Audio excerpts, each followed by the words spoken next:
Hi guys! Today, we're moving straight into Genesis chapter 2.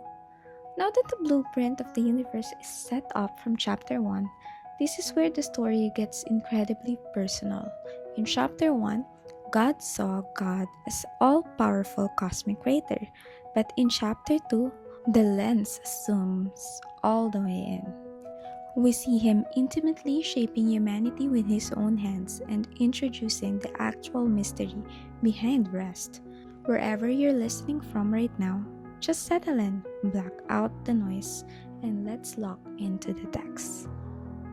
Thus the heavens and the earth were finished, and all their multitude. On the seventh day, God finished the work that he had done, and he rested on the seventh day from all the work that he had done. So God blessed the seventh day and hallowed it, because on it God rested from all the work that he had done in creation. These are the generations of the heavens and the earth when they were created. Another account of the creation. In the day that the Lord God made the earth and the heavens, when no plant of the field was yet in the earth and no herb of the field had yet sprung up. For the Lord God had not caused it to rain upon the earth, and there was no one to till the ground. But a stream would rise from the earth and water the whole face of the ground. Then the Lord God formed man from the dust of the ground, and breathed into his nostrils the breath of life. And the man became a living being, and the Lord God planted a garden in Eden, in the east, and there he put the man whom he had formed. Out of the ground the Lord God made to grow every tree that is pleasant in the sight and good for food. The tree of life also in the midst of the garden, and the tree of knowledge of good and evil. A river flows out of Eden to water the garden, and from there it divides and becomes 4 branches.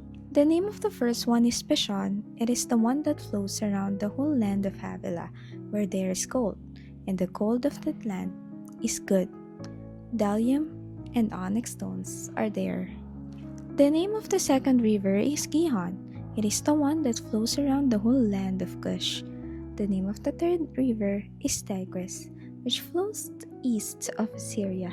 And the fourth river is the Euphrates. The Lord God took the man and put him in the Garden of Eden to till it and keep it. And the Lord God commanded the man, "You may freely eat of every tree of the garden, but of the tree of the knowledge of good and evil you shall not eat, for in the day that you eat of it you shall die." Then the Lord God said, "It is not good that the man should be alone. I will make him a helper as his partner." So out of the ground the Lord God formed every animal of the field and every bird of the air, and brought them to the man to see what he would call them. And whatever the man called every living creature, that was its name. The man gave names to all cattle, and to the birds of the air, and to every animal of the field. But for the man there was not found a helper as his partner. So the Lord God caused a deep sleep to fall upon the man, and he slept. Then he took one of his ribs and closed it up its place with flesh. And the rib that the Lord God had taken from the man he made into a woman, and brought her to the man. Then the man said, "This at last is bone of my bones and flesh of my flesh. This one shall be called woman, for out of the man this one was taken." Therefore a man leaves his father and his mother and clings to his wife, and they become one flesh. And the man and his wife were both naked and were not ashamed. It's remarkable to look at how much care, detail, and intentionality God put into creating us and setting up our original purpose.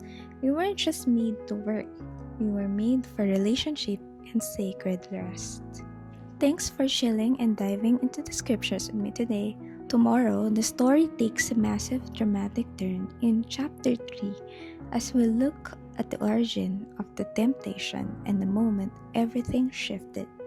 If you're building this daily habit with me, make sure you hit subscribe so you don't miss the next stop. See you tomorrow. God bless.